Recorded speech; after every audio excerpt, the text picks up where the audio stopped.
মুহাম্মাদুর রাসূলুল্লাহ সাল্লাল্লাহু আলাইহি ওয়াসাল্লাম, ওনার তুলনা উনি একমাত্র নিজে, দ্বিতীয় কারো তুলনা রসুল পাক সাল্লাল্লাহু আলাইহি ওয়াসাল্লামের সাথে কখনো হয় না। তিনি এমন একজন রসুল, এমন একজন নবী। আল্লাহ তাআলা বলছেন, কুল বিফাদলিল্লাহি ওয়া বিরহমাতিহি ফাবিযালিকা ফালইফরাহু হুয়া খায়রুম মিম্মা ইয়াজমাউন। আল্লাহ রাব্বুল আলামিন কোরআনুল কারীমে ডাক দিলেন, হে রাসূল সাল্লাল্লাহু আলাইহি ওয়াসাল্লাম, আপনি ঘোষণা করেন বিফাদলিল্লাহি ওয়া বিরহমাতিহি ফাবিযালিকা ফালইফরাহু, তাদের কাছে যে আমি ফাজল করেছি, অনুগ্রহ দিয়েছি, দয়া পাঠিয়েছি, ইহসান করেছি তাদের উপরে রহমত প্রেরণ করেছি, ফাবিযালিকা ফালইফরাহু, এটার জন্য যেন তারা খুশি মানায়, আনন্দ করে, উল্লাস করে। কিন্তু সেই আনন্দ উল্লাসটা হতে হবে একান্তই ইসলামিক পদ্ধতিতে, কোনো পাশ্চাত্য সভ্যতার পদ্ধতিকে কেন্দ্র করে নয়। বুঝাতে পারছি ব্যাপারটা? হ্যাঁ, সম্পূর্ণ ইসলামিক পদ্ধতিতে আনন্দটা হতে হবে। যে আনন্দটা ইসলাম সাপোর্ট করে সেই পদ্ধতিতে হতে হবে, আমেরিকান পদ্ধতিতে নয়। আমেরিকান পদ্ধতি অনুসরণ করা যাবে না, বিধর্মীদের পদ্ধতি অনুসরণ করা যাবে না। সম্পূর্ণ ইসলামিক পদ্ধতিতে আপনাকে এটা পালন করতে হবে। কিন্তু আনন্দ যে করতে হবে এটার নির্দেশ দিয়েছেন কে? আল্লাহ তাআলা। কি আজব ব্যাপার! আল্লাহ তাআলা বলছেন, লাকাদ মান্নাল্লাহু আলাল মুমিনিনা ইয বা'আসা ফীহিম রাসূলাম মিন আনফুসিহিম। আল্লাহ রাব্বুল আলামিন কোরআনে পাকের মধ্যে ডাক দিলেন, ও দুনিয়ার মুমিনেরা শোনো, তোমাদের উপরে আমি আল্লাহ তাআলা একটা দয়া করেছি, তোমাদের উপরে একটা ইহসান আমি আল্লাহ তাআলা করেছি। মুমিনদের উপরে এই দয়াটা আমি আল্লাহ রাব্বুল আলামিন করলাম। সেই দয়াটা হইতেছে যে বা'আসা ফীহিম রাসূলা, আমি আল্লাহ রাব্বুল আলামিন তোমাদের মাঝে আমার নবী মুহাম্মদ সাল্লাল্লাহু আলাইহি ওয়াসাল্লামকে পাঠিয়েছি। মুমিনদের জন্য এর থেকে বড় দয়া আমার আল্লাহর পক্ষ থেকে আর কিছু হতে পারে না। আমার আল্লাহ তাআলা আমাদেরকে দয়া করেছেন রাসূল পাক সাল্লাল্লাহু আলাইহি ওয়াসাল্লামকে আমাদের মাঝে পাঠিয়ে। আয়াতটা যখন আমি পড়েছি আমার মাথার ভিতরে বিভিন্ন প্রশ্ন খেলেছে। আল্লাহ রাব্বুল আলামিন হযরত আদম আলাইহিস সালাম থেকে শুরু করে ঈসা আলাইহিস সালাম পর্যন্ত অসংখ্য আম্বিয়ায়ে কেরামের জন্মের আলোচনা, মিলাদের আলোচনা আল্লাহ তাআলা কোরআনের মধ্যে করেছেন, বিভিন্ন আয়াতের মধ্যে করেছেন। কিন্তু কোন জায়গাতে কোন নবীর জন্ম সম্পর্কে আলোচনা করতে গিয়ে আমার আল্লাহ তাআলা একবারও এটা বলেন নাই অমুক নবীকে দুনিয়াতে পাঠায় আমি মানুষের উপরে দয়া করেছি, এ কথা বলেন নাই। হযরত ঈসা আলাইহিস সালামের মাউলুদের আলোচনা কোরআনের মধ্যে এসেছে, হযরতে মুসা আলাইহিস সালামের মিলাদের আলোচনা কোরআনের মধ্যে এসেছে, এভাবে অসংখ্য আম্বিয়ায়ে কেরামের আলোচনা এসেছে। কিন্তু আল্লাহ তাআলা কোন নবীর ক্ষেত্রে এই কথা উল্লেখ করেন নাই যে অমুক নবীকে আমি দুনিয়াতে পাঠায়া মানুষের উপরে দয়া করেছি, ইহসান করেছি, এটা বলেন নাই।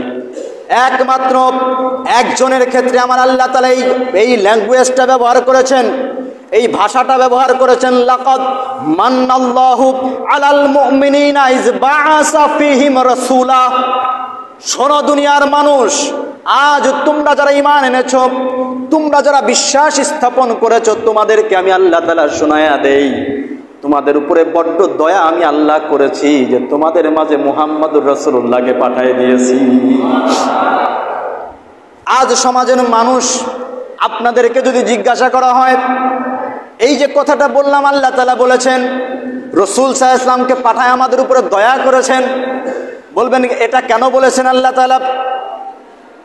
দয়া কাকে বলে? দয়া কাকে বলে?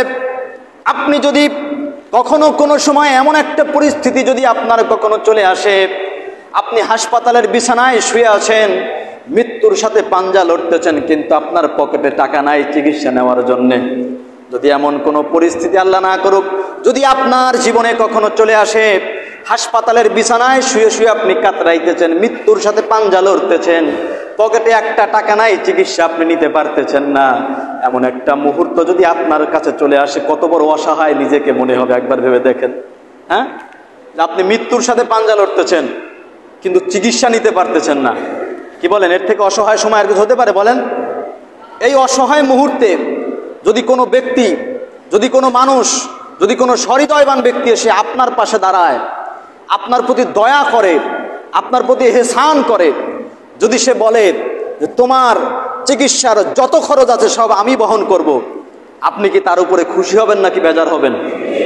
সবাই বলেন খুশি না বেজার? খুশি হবেন না? এর থেকে খুশি আর কিছু হতে পারে এই মুহূর্তে? বলেন, আপনার এই বিপদের মুহূর্তে যে এসে আপনাকে সাহায্য করলো, আপনার প্রতি দয়া করলো, আপনার প্রতি এহসান করলো, তার প্রতি আপনি কতটা খুশি হবেন? বলে আপনি বলবেন, যখন আপনি সুস্থ হবেন তখন বলবেন, ভাই আপনার এই ঋণ আমি জীবনে শোধ করতে পারবো না। বলবেন না? অনেকে তো এমনও বলে যে আমার শরীরের চামড়া কেটে তোমার পায়ের জুতা বানালেও ঋণ শোধ হবে না। বলে না এই সমস্ত কথা? আমাদের সমাজের মধ্যে এগুলো অ্যাবিলিটি আছে, এ কথাগুলো মানুষ বলে। আমি আপনাদেরকে বলতে চাই ভাই, আপনার বিপদের মুহূর্তে একটা মানুষ এসে যখন আপনার প্রতি দয়া করে, আপনার প্রতি এহসান করে, আপনার সাহায্যের জন্য আগায় আসে, তখন আপনি তার প্রতি থ্যাঙ্কফুল হন, তার প্রতি শুকরিয়া জ্ঞাপন করেন, তাকে ধন্যবাদ জানান, এবং আপনি তার ঋণ কখনো শোধ করতে পারবেন না এই চিন্তা আপনি করেন, এবং আপনার মুখের মধ্যে তার জন্য হাসি থাকে না? বলেন কেন? সে আপনার প্রতি দয়া করেছে। এবার আমার আল্লাহ তাআলা আমাদেরকে ডাক দিলেন, লাকাদ মান্নাল্লাহু আলাল মুমিনিনা ইয বাআসা ফীহিম রাসূলা। দুনিয়ার মানুষ, আমি আল্লাহ তোমাদের উপরে দয়া করেছি আমার নবীকে দুনিয়াতে পাঠায়া। প্রশ্ন জাগে, আল্লাহ তাআলা আমার নবীকে দুনিয়াতে পাঠায় আমাদের উপরে কি দয়া করলেন, কি ইহসান করলেন? এটাই তো আগে সর্বপ্রথম আমাদের জানতে হবে ভাই। যদি আমরা একটু পিছনের দিকে তাকাই, সেই যুগে আল্লাহ রাব্বুল আলামিন মুহাম্মাদুর রাসূলুল্লাহ সাল্লাল্লাহু আলাইহি ওয়াসাল্লামকে এই জমিনের মধ্যে পাঠালেন। এই দুনিয়ার জমিনে যেদিন আমার নবী আসলেন, তার পূর্বের মুহূর্তের কথা যদি বলি, এমন একটা যুগ ছিল আইয়ামে জাহেলিয়াতের যুগ, যেই যুগের মধ্যে জীবন্ত কন্যাগুলোকে মাটির মধ্যে পুঁতে রাখা হতো। এমন একটা বর্বরতার যুগ ছিল এই সমাজের মধ্যে চালু ছিল। আপনার কলিজার টুকরা, আপনার কন্যা সন্তানকে আপনি বুকে জড়িয়ে রাখতে পারতেন না। আপনি যদি চাইতেনও তাও আপনি তাকে বাঁচায় রাখতে পারতেন না। আপনার কোল থেকে ছিনিয়ে নিয়ে গিয়ে তারা জীবন্ত মাটির মধ্যে পুঁতে দিত। ছিল কি ছিল না? বলেন ছিল কি ছিল না? এমন একটা পর্যায় ছিল।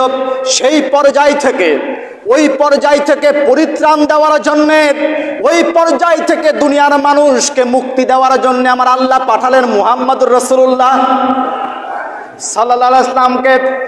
বলে পাঠালেন, লাকাদ মান্নাল্লাহু আলাল মুমিনিনা ইয বাআসা ফীহিম রাসূলা।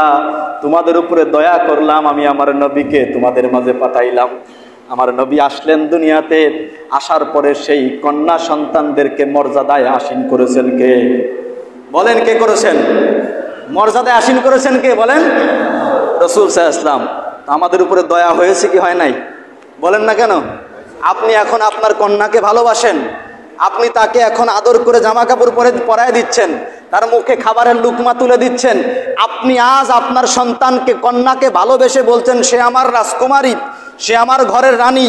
এই যে কথাগুলো বলতেছেন, এটা সম্ভব হয়েছে রাসূলুল্লাহর দুনিয়াতে আগমনের কারণে।